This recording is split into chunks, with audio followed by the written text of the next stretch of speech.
Bismillahirrahmanirrahim. Today we are going to talk about the press writing. Many students of CSS have asked me to upload a lecture about press writing. This is not a very short topic. Earlier on, now I'm just going to discuss about the introduction of press writing and one method. So there are many ways. It needs a lot of practice. और shortly इसके बाद मैं further भी lectures press writing पे upload करता रहूँगा ताकि आपको कंप्लीट उसकी इंसाइट मिल जाए। तो जिसने चैनल सब्सक्राइब नहीं किया वो चैनल सब्सक्राइब करे ताकि लेटेस्ट वीडियोस आते ही उसे मिल जाएं।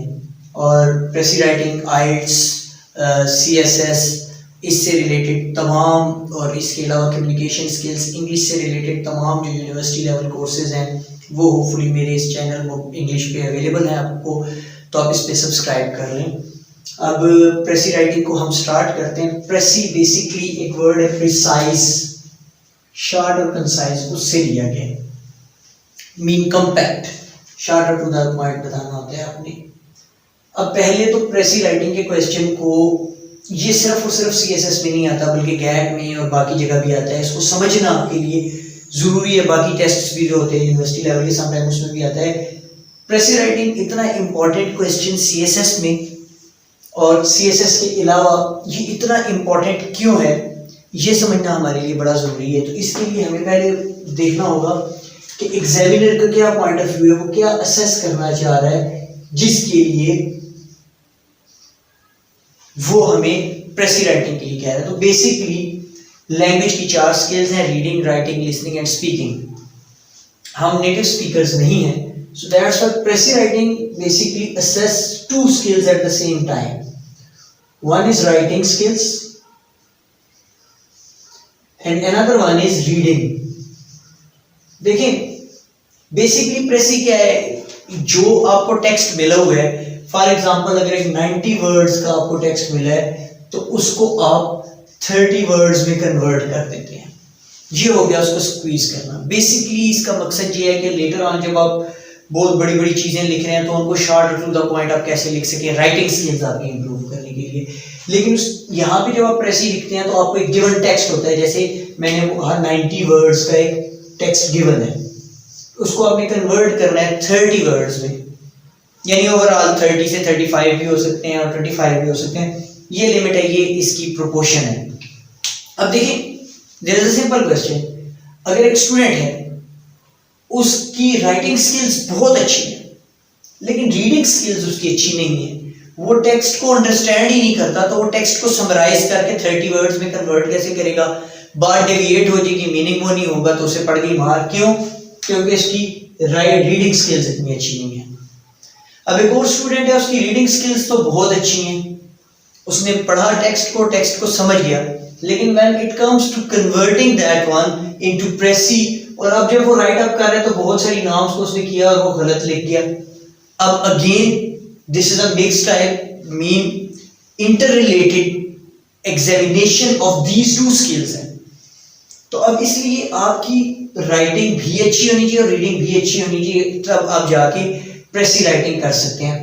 सो दोनों स्किल्स का होना फोकस जरूरी है, और ऑलवेज रीडिंग आपकी जो है वो आपकी राइटिंग को इम्प्रूव करती है। ये अब आप एग्जामिनर्स पॉइंट ऑफ व्यू को जब समझ जाएंगे तो आपको बात समझ आ जाएगी कि psychologically what do they want.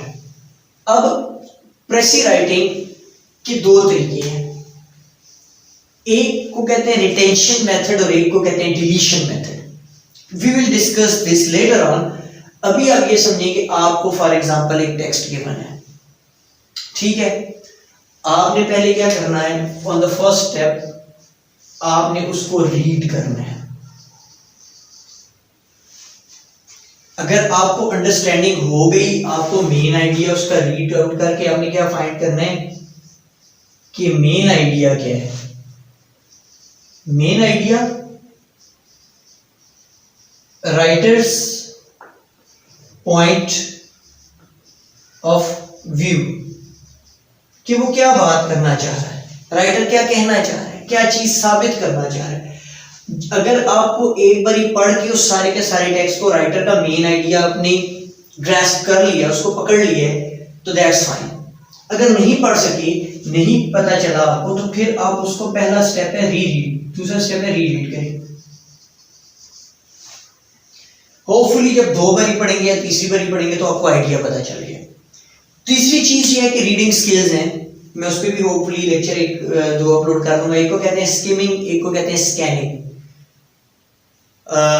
If you want तो आप मुझे फीडबैक दें, मैं उन पे लेक्चर से तय कर दूंगा, वो आपकी रीडिंग स्किल्स को इंप्रूव करेंगे। अभी हम सिर्फ रीडिंग स्किल्स नहीं प्रेसी की तरफ जा रहे हैं, तो I will make it short.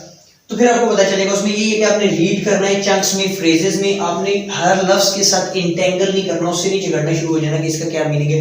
There are different techniques, if you want to improve reading skills let me know, I will upload the lecture about that one. अब जब आपने उसका मेन आइडिया समझ गया तो फिर उसके बाद प्रॉपर तरीका ये है कि तीसरी मर्तबा आप उसका एक रीराइट करके उसकी एक ड्राफ्ट बनाएंगे, एक समरी बनाएंगे जो उसका एक ड्राफ्ट होगा। अब जब आप ड्राफ्ट को देखेंगे तो मोस्ट ऑफ द टाइम ये होता है कि जब ड्राफ्ट आप देखते हैं आप कहते हैं यार ये भी एक्स्ट्रा इन्फॉर्मेशन है, ये भी मैंने निकाल दी है। अब जब आप ड्राफ्ट देखते हैं फिर कहते हैं हाँ यार ये इन्फॉर्मेशन फिर निकल सकती है। तो उस ड्राफ्ट का फायदा ये होगा कि वो बनाने के बाद आप उसे मजीद स्क्वीज कर सकते हैं और आपको आइडिया हो जाएगा। और नंबर 4 पे आप फाइनल प्रेसी देखेंगे। अभी मैंने वो कहा है ये बहुत लंबा टॉपिक है, इससे बहुत सी रिलेटेड चीजें हैं। ड्राफ्ट आपने कैसे करना है, आपने रीड कैसे करना है ड्राफ्टिंग में। फॉर एग्जांपल आज मैं आपको एक 1 वर्ड सब्स्टिट्यूशन की स्किल बता देता हूं, जिसके जरिए आप अपने एक let's take a very simple example कि उसमें आप बड़ा इजी सा आपको बताता हूं कि जिसमें आप कन्वर्ट कर सकते हैं। अब सेंटेंस लिखते हैं कि आप लंबा पैराग्राफ लिखने का टाइम नहीं है। The person who was hosting the program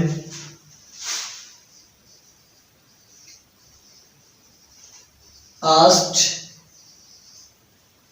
me about my father,